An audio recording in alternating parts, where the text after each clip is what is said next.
All right, breaking news coming in at this point. Assam Chief Minister Himanta Biswa Sarma, he has responded to Rahul Gandhi's comments with a sarcastic remark, suggesting that Rahul Gandhi's predictions of his imprisonment are unlikely to come true.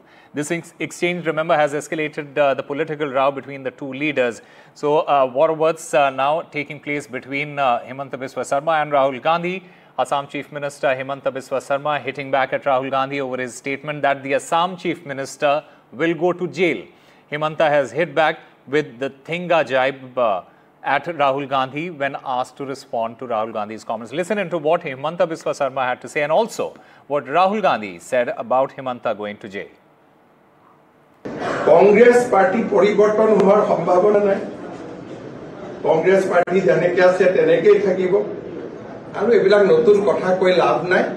Khali Rahul Gandhi eta kotha moi koi thoi diu যে ময়ো অসমতে জন্ম কৰা এটা অসমীয়া দুধদানি খাই মই জন্ম হোৱা নাই মাৰ গাখীৰ খাই জন্ম হৈছো গতিকে ৰাহুল গান্ধী বুঢ়াঙুলি কংগ্ৰেছ পাৰ্টি পৰিৱৰ্তন হোৱাৰ সম্ভাৱনা নাই কংগ্ৰেছ পাৰ্টি যেনেকৈ আছে তেনেকৈ থাকিব আৰু এবিলাক নতুন কথা কৈ লাভ নাই খালি ৰাহুল গান্ধীক এটা কথা মই কৈ থৈ দিওঁ যে ময়ো অসমতে জন্ম কৰা এটা অসমীয়া দুধদানি খাই মই জন্ম হোৱা নাই মাৰ গাখীৰ খাই জন্ম হৈছো গতিকে ৰাহুল গান্ধী বুঢ়াঙুলি